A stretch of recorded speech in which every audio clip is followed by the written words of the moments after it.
நம்ம இந்தியாவிலேயே மிகப்பெரிய நேஷனல் ஹைவே என்னன்னு தெரியுமா? நேஷனல் ஹைவே 44 தான்.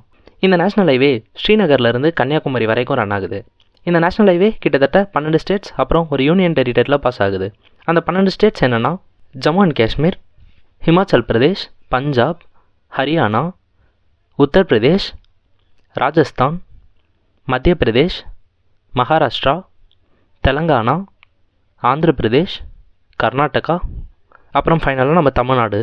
அப்புறம் யூனியன் டெரிட்டரி அண்ட் நேஷ்னல் கேபிட்டலாக இருக்க நியூ டெல்லியிலையும் பாஸ் ஆகுது. இந்த நேஷ்னல் ஹைவேவோட லாங்கஸ்ட் ஸ்ட்ரெச் நம்ம தமிழ்நாட்டில் தான் இருக்குது. கிட்டத்தட்ட நம்ம தமிழ்நாட்டில் மட்டும் 627 கிலோமீட்டர்ஸ் ரன் ஆகுது. இதோட ஷார்ட்டஸ்ட் ஸ்ட்ரெச் பார்த்தோம்னா ஹிமாச்சல் பிரதேஷில், ஏன்னா இங்கே வெறும் 11 கிலோமீட்டர்ஸ் மட்டும்தான் ரன் ஆகுது.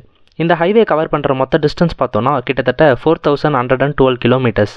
இந்த ஹைவே இந்தியாவோட மிக முக்கியமான டூரிஸ்ட் சிட்டிஸான ஜம்மு, நியூ டெல்லி, ஆக்ரா, நாக்பூர், ஹைதராபாத், பெங்களூர், அப்புறம் நம்ம மதுரையெல்லாம் கிராஸ் பண்ணி போகுது. இந்த ஹைவே கொண்டு வர கிட்டத்தட்ட 7 நேஷ்னல் ஹைவேஸை மெர்ஜ் பண்ணியிருக்காங்க. முதல்ல ஜம்மு ஸ்ரீநகர் நேஷ்னல் ஹைவே, அப்புறம் நேஷ்னல் ஹைவே 1. இந்த நேஷ்னல் ஹைவே பஞ்சாபில் ஸ்டார்ட் ஆகி டெல்லியில் முடியுது. தென் நேஷ்னல் ஹைவே 2 டெல்லியிலேருந்து ஆக்ரா வரையும் இருந்த ஹைவே. அப்புறம் நேஷ்னல் ஹைவே 3 ஆக்ராவிலேருந்து குவாலியர் வரையும் இருந்த ஹைவே. அப்புறம் NH75 அண்ட் NH26 ஜான்சி வரைக்கும் இருந்தது. கடைசியாக பார்த்தோம்னா NH7. இந்த நேஷ்னல் ஹைவே 44க்கு பழைய பேராக இருந்தது NH7ன்னு சொல்லப்படுது. இப்படி 7 நேஷ்னல் ஹைவேஸை மெர்ஜ் பண்ணி தான் இந்தியாவோட மிகப்பெரிய நேஷ்னல் ஹைவேவான NH44 கொண்டு வந்திருக்காங்க.